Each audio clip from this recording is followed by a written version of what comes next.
హే friends, అందరికీ స్వాగతం సుస్వాగతం. ఏంటి ఈరోజు చాలా విచిత్రంగా మిమ్మల్ని పలకరిస్తున్నానా?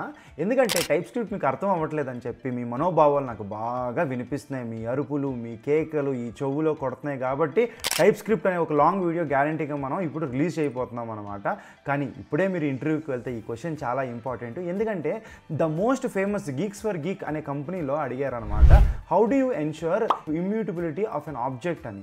సో ఇక్కడ మీరు చూసుకుంటే ఎన్నో కంపెనీస్లో ఈ క్వశ్చన్ అడిగారనమాట. ఇమ్యూటబిలిటీ అంటే ఏంటి? ఇప్పుడు టైప్ స్క్రిప్ట్ నేను ఇక్కడ వేసానంటే ఇలాగ వచ్చింది చూడండి, ఇన్ని ప్లేసెస్లో అడిగారనమాట. ఇమ్యూటబిలిటీ అంటే ఒక వాల్యూ చేంజ్ అవ్వకుండా మనం ఎలా కాపాడుకోగలం అని. ఫర్ ఎగ్జాంపుల్ ఇక్కడ చూడండి, జనరల్గా ఇది ఉంది కదా ఇంటర్ఫేసు, దానికి వచ్చిన వాల్యూస్ ఇది నేను ప్రింట్ చేసుకుంటే నాకు ఆర్యా అని వస్తుందన్నమాట.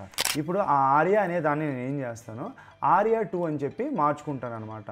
మార్చుకున్న తర్వాత రన్ చేస్తాను. టైప్ స్క్రిప్ట్ కదా, టైప్ చేసిన తర్వాత నేను ప్లే చేస్తే నాకు చూడండి ఆర్యా నుంచి ఆర్యా 2 అయిపోయింది. ఓకే, సో మనం ఇలాగ మార్చుకుంటే ఎలా కాపాడుకోగలం అని. సో అలాంటి టైంలో మనం ఏం చేయొచ్చు, రీడ్ ఓన్లీ అని చెప్పి పెట్టుకుంటే చాలు, ఆటోమేటిక్గా మనకి ఇక్కడ చూపెడుతుంది ఏ వాల్యూ రీడ్ ఓన్లీ, నువ్వు ఎలాగ దీన్ని మార్చడానికి అవుతుంది అని చెప్పుతుంది అనమాట.